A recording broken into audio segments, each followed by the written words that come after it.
Tesla just dropped a bombshell. They're launching a car for $15,990. Not $25,000, not $30,000, $15,990. That's cheaper than most used cars, cheaper than a golf cart with a good paint job. And somehow it's supposed to compete with everything from budget Chinese EVs to gas guzzlers that have ruled the roads for a century. But here's the thing. Elon Musk has promised cheap Teslas before. He's teased them, delayed them, canceled them. So why should anyone believe this time is different? Well, because the Model 2 is already being tested on public roads. Production lines are being built, and Tesla just confirmed deliveries start in late 2025. So today, I'm covering the design, the features, the performance, the battery tech, the competition, and whether this $15,000 Tesla is actually real or just another Elon fever dream. The design dilemma? Let's start with what this thing actually looks like. The Model 2 is small, really small. It's a hatchback that measures about 157 inches long. For context, that's shorter than a Honda Civic. It's closer to a Volkswagen Golf or a Mazda 3. This isn't some tiny clown car, but it's definitely not a Model Y. The front end looks familiar. It's got that Tesla face, smooth, minimal, no grille because there's no engine to cool. But here's where it gets interesting. Early prototypes had a light bar across the front like the Model Y. Then newer spy shots showed single headlight clusters. No light bar, just two separate headlights. Why the change? Cost. The single-piece light bar looks cool, but it's expensive to manufacture and even more expensive to replace if you crack it. So Tesla went with simpler individual headlights. Same thing happened with the wheels. The Model 2 rolls on 18-inch wheels. Not 19, not 20, 18. And they're steel wheels with plastic covers. Not fancy alloys. Again, this is about cost. Steel wheels are cheaper. They're also lighter, which helps with range. And if you curb one, you're not crying over a $500 replacement. The rear end is compact too. There's a hatchback trunk instead of a sedan trunk. The tailgate opens upward, no power lift. You pull it up yourself like a caveman. But the cargo space is decent. About 75 cubic feet with the rear seats folded. That's more than a Model 3 trunk. The whole car is designed to be aerodynamic. Tesla obsesses over drag coefficients. Even small changes in airflow can add or subtract miles of range. So the Model 2 has a sloped roofline, flush door handles, smooth underbody panels. It's not trying to be a spaceship. It's trying to slip through the air as efficiently as possible. Now let's talk about what's missing. No panoramic glass roof. The Model 2 has a metal roof. Why? Because glass is heavy and expensive. A metal roof is lighter and cheaper to produce. It also doesn't turn the cabin into a greenhouse in the summer.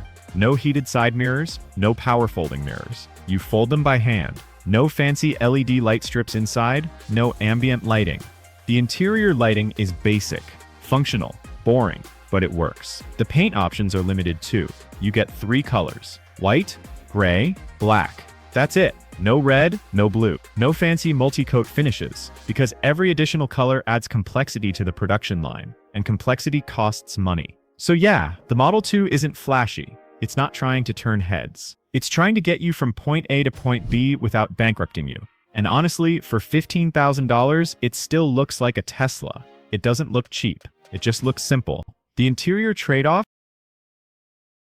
Open the door and you'll notice the interior immediately feels different from other Teslas. The seats are fabric. Not vegan leather, not premium synthetic materials. Just fabric. Like a base model Toyota Corolla. But here's the thing. Fabric seats are actually pretty comfortable. They breathe better than leather in hot weather. They don't crack over time. And they're way cheaper to replace if you spill coffee all over them. The front seats are manually adjustable. You pull a lever. You slide forward or backward. You adjust the backrest by hand. No buttons. No electric motors. The steering wheel is also manually adjustable. Up and down. In and out. You loosen a lever, you move it. You tighten the lever. Done. It's the same system that's been in cars for 50 years. And it works fine. The dashboard is simple. There's a 15.4-inch touchscreen in the center. That's it. No instrument cluster behind the steering wheel. No heads-up display. Just the big screen. Everything you need to know, speed, battery level, navigation, is shown on that screen. Some people love this. Some people hate it. But it's very Tesla. The screen controls everything. Climate control, music, seat heaters. Yes, the front seats have heaters. That's one feature Tesla kept, because seat heaters are cheap to add and people actually use them. But the rear seats don't have heaters, and there are no rear air vents. The back passengers get whatever air makes it back from the front vents. Is that ideal? No. but it saves money. And if you're buying a $15,000 car, you're probably willing to make some compromises. The center console is open. No fancy storage compartments. No wireless charging pad. Just an open space where you can throw your phone, your wallet, your keys. There are 2 cup holders, a small storage bin. That's it. The doors are simple too. Fabric inserts. Manual window switches. No power folding. No auto up and down. You press the switch and hold it until the window stops. Like it's 2005. There's no rear screen for passengers. The Model S and Model X have rear screens for entertainment. The Model 2 does not. If your kids want to watch something, they bring their own tablet. The sound system is basic. 7 speakers. Not 12. Not 15. 7. It's fine for podcasts and radio. It's not a concert hall. But again, for $15,000, you're not expecting Bose. The glass is single pane, not double pane acoustic glass like the Model 3. So road noise is higher. You'll hear the tires. You'll hear wind at highway speeds. It's not unbearable, but it's not whisper quiet either. Now here's what Tesla did keep. The infotainment system. The over-the-air updates. The Tesla app integration. You can still precondition the car from your phone. You can check the battery level. You can unlock the doors remotely. You still get access to Tesla's navigation with real-time Supercharger availability. You still get the same software experience as a Model S. That's huge. Because most cheap cars have terrible infotainment systems, laggy screens, outdated maps, clunky interfaces. The Model 2 has the same snappy responsive software as a $70,000 Tesla, and you still get standard autopilot, lane keeping, adaptive cruise control, automatic emergency braking. These features are standard, not optional, not a paid add-on, standard. So yes, the interior is basic, but it's not bad. It's just honest. Tesla didn't try to fake luxury with cheap plastic trim. They just gave you the essentials and called it a day. The battery strategy? Now let's talk about the most expensive part of any electric car, the battery. The Model 2 uses a 53 kilowatt-hour lithium iron phosphate battery, LFP for short. This is important. Most Teslas use nickel cobalt aluminum or nickel cobalt manganese batteries. Those chemistries have higher energy density. They pack more power into less space. But they're also more expensive, and they use materials like cobalt, which come from questionable supply chains. LFP batteries are cheaper. They use iron and phosphate, abundant materials. No cobalt, no nickel. They're safer too, less prone to thermal runaway, less risk of fire. The downside is they have lower energy density, so for the same amount of space, you get less range. But Tesla worked around this. They made the car smaller and lighter. They made it more aerodynamic. They optimized the motor efficiency. The result is a 53 kilowatt-hour battery that delivers 280 miles of range. That's the EPA estimate for the base model. Is that a lot? No. The Model 3 long range gets 340 miles. The Model Y long range gets 330, but 280 miles is enough for most people. The average American drives about 40 miles per day, so you'd only need to charge once a week. And if you charge at home overnight, you wake up to a full battery every morning. No gas station stops. No waiting. Now Tesla is also offering a long-range version of the Model 2. Same size, same design, but a bigger battery. Rumor is it'll have around 60 to 65 kilowatt hours. That would push the range to somewhere between 300 and 320 miles. And the price would jump to around $20,000 to $25,000. Still affordable, but not as shockingly cheap as the base model. Here's the really clever part. Tesla is building their own LFP batteries. They partnered with CATL to learn the process. Then they built their own LFP production line in Nevada. Once that line is fully operational, Tesla won't need to import batteries from China. They'll make them in-house. That cuts costs even more. It also avoids tariffs and trade issues. Tesla estimates they'll save $1,500 to $2,000 per car by producing LFP batteries internally. That's a huge margin boost. And it's one of the reasons the $15,000 price is even possible. Charging speed is also important. The Model 2 supports up to 225 kilowatt charging. That means at a Supercharger, you can add about 170 miles of range in 15 minutes. Not as fast as the fastest Teslas, but still pretty quick. You stop for a bathroom break and a snack and you're back on the road. Now some people worry about LFP batteries in cold weather. It's true. LFP loses more range in freezing temperatures compared to nickel-based chemistries. But Tesla's battery management system preheats the battery before charging. And if you're driving, the battery stays warm from use. So unless you live in Alaska and park outside all winter, it's not a deal breaker. The bigger question is battery degradation. LFP batteries actually last longer than nickel batteries. They handle more charge cycles. Tesla claims you can charge to 100% every day without worrying about degradation. With nickel batteries, you're supposed to keep it between 20 and 80% to maximize lifespan. So in the long run, the LFP battery in the Model 2 might outlast the battery in a Model 3. And since battery replacement is one of the biggest fears people have about EVs, that's a big deal. So yeah, the battery is smaller, but it's smarter, cheaper, safer, and good enough for the vast majority of drivers. The performance reality? Let's be honest. You're not buying the Model 2 to drag race Lamborghinis. But how slow is it? The base model does 0 to 60 in about 6 seconds. For context, a Honda Accord does it in 7.2 seconds. A Toyota Camry does it in 8 seconds. So the Model 2 is quicker than most family sedans. It doesn't feel slow. It feels quick, because electric motors deliver instant torque. No lag, no waiting for the engine to rev up. You press the pedal and you go. The motor is Tesla's new low-cost design. It uses ferrite magnets instead of rare earth magnets. Rare earth magnets are powerful but expensive, and most of them come from China. Ferrite magnets are cheaper and more widely available. Tesla's engineers redesigned the motor to get similar performance with cheaper material. The result is a motor that costs about $1,000 less to produce, and it still delivers around 230 horsepower. That's more than enough for daily driving.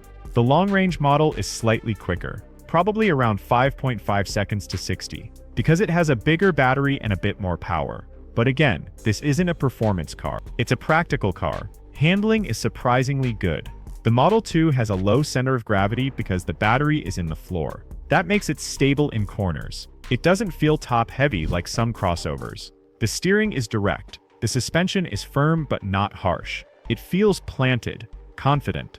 Braking is strong too. EVs have regenerative braking. When you lift off the pedal, the motor acts as a generator and slows the car down while putting energy back into the battery. Tesla's system is tuned so that in most situations you don't even need to touch the brake pedal. You just lift off and the car slows to a stop. It takes a few days to get used to, but once you do, it feels natural. The car is also quiet. Really quiet. There's no engine noise. Just a faint hum from the motor. You hear the tires on the road. You hear wind noise at highway speeds. But compared to a gas car, it's serene. Now let's talk about driving modes. The Model 2 has 3. Chill, Standard, and Sport. Chill mode softens the throttle response. It's smooth and easy. Good for city driving or if you have a passenger who gets car sick. Standard mode is the default. It's responsive without being aggressive. Sport mode makes the car feel more eager. The throttle is sharper. The steering feels tighter. It's fun for canyon roads or just messing around, but it drains the battery faster. You also get one-pedal driving. In most situations, you can drive the entire car with just the accelerator pedal, press to go, lift to slow down. It's weird at first. Then it's addictive. Autopilot is standard. Lane keeping, adaptive cruise control, automatic emergency braking, traffic-aware cruise control. These are included in the base price. Full self-driving is not included. That's still a $10,000 option. Or you can subscribe for $99 a month. But honestly, standard autopilot is good enough for most people.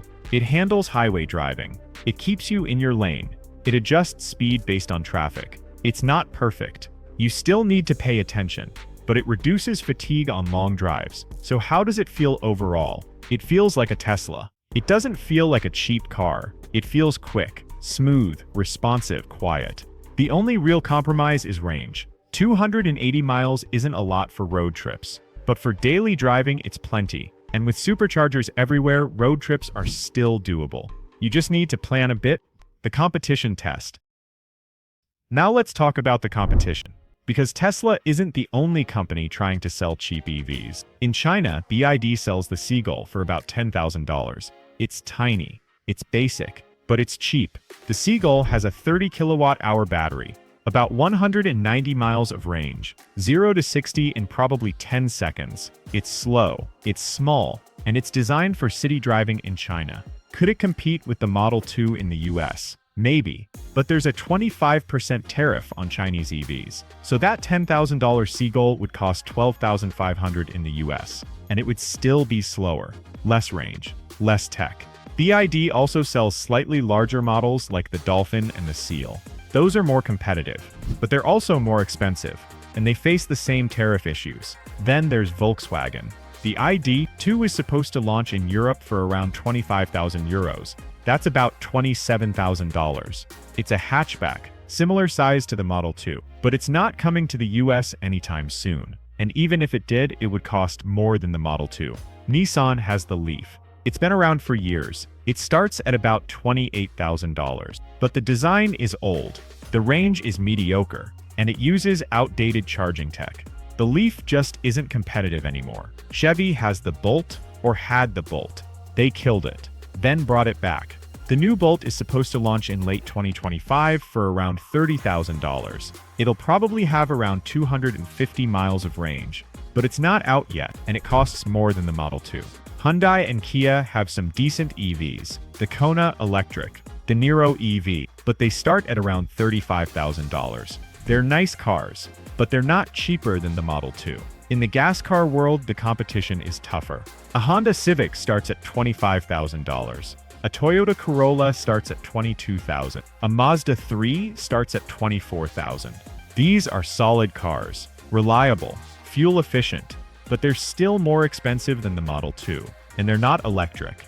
You're still paying for gas, still doing oil changes, still dealing with engine maintenance. Over 5 years, the total cost of ownership for the Model 2 is lower than any gas car, because electricity is cheaper than gas. EVs have fewer moving parts, less maintenance, no oil changes, no transmission repairs, no exhaust systems. So even if the upfront price was the same, the Model 2 would save you money. But the upfront price isn't the same. The Model 2 is cheaper, and that's the killer. Then there's insurance. This is where EVs usually get expensive. Insurance companies charge more for EVs because repair costs are higher. But Tesla is launching their own insurance in more states. In Florida, they just launched it. If you drive safely, your insurance could be as low as $60 a month. Compare that to $200 a month for a typical EV. That's a huge saving. So when you add it all up, the Model 2 is cheaper to buy, cheaper to run, cheaper to maintain, and potentially cheaper to insure than almost anything else on the market. The only real competition is other cheap EVs from China. But with tariffs and limited availability in the US, they're not a major threat yet. The reality check. So here's the big question. Is this real? Or is Elon Musk just selling another dream? Let's look at the evidence. First, the Model 2 is already being tested. Multiple spy shots, multiple sightings, camouflaged prototypes driving around California and Texas. That means Tesla has working prototypes. They're not just concept sketches, they're actual cars. Second, Tesla has confirmed the unboxed production process. This is the new manufacturing method designed specifically for the Model 2. Instead of building the car on a traditional assembly line, Tesla builds large sections separately and then assembles them at the end. This reduces factory space by 40%. It cuts production costs in half, and it allows Tesla to build a car in 10 seconds per unit once the line is fully operational. That's insane. Traditional car factories take hours per car. Tesla is targeting 10 seconds. That's not per car, that's per station. But still, it's a massive leap. Third, Tesla has confirmed the Nevada LFP battery factory is operational. They're producing batteries in-house. That's one of the biggest cost reductions. Fourth, Tesla has confirmed deliveries start in late 2025. Not concept phase, not prototype phase, deliveries. That means production is happening this year. But here's the catch. Elon Musk has overpromised before. He said the Roadster would be out by 2020. It's 2025 and still nothing. He said full self-driving would be feature complete by 2019. It's still not fully autonomous. He said the Cybertruck would cost $39,000. The cheapest version now costs $60,000. So there's reason to be skeptical. But here's the difference. The Model 2 isn't a moonshot. It's not a flying car. It's not a robot. It's just a smaller, simpler Tesla. The technology already exists. The supply chain already exists. The factory already exists. Tesla just needs to scale it. And Tesla is really good at scaling. They went from making a few thousand cars a year to making 2 million. They built gigafactories in multiple countries. They built the world's largest casting machines. If any company can pull off a $15,000 EV, it's Tesla. But let's be realistic about the price. $15,990 is the starting price. After taxes, fees, delivery charges, you're probably looking at closer to $17,000 or $18,000 out the door. And that's before any options. If you want a different color, that might cost extra. If you want the long-range battery, that's another $5,000. If you want full self-driving, that's another $10,000. So the fully loaded Model 2 could easily cost $30,000. But the point is, the base model exists. And at $17,000 or $18,000 all in, it's still the cheapest new car you can buy in America. And it's a Tesla. It has the Tesla software, the Tesla Supercharger network, the Tesla brand. And honestly, that's the real advantage. Because Tesla isn't just selling a car, they're selling an ecosystem. Once you buy a Tesla, you're locked into the Supercharger network. You're using the Tesla app. You're getting over-the-air updates. You're part of the Tesla community. And that stickiness is valuable. So yeah, the Model 2 is real, it's happening, and it's going to change the car industry. Because if Tesla can sell a $15,000 EV and still make a profit, every other automaker is in trouble.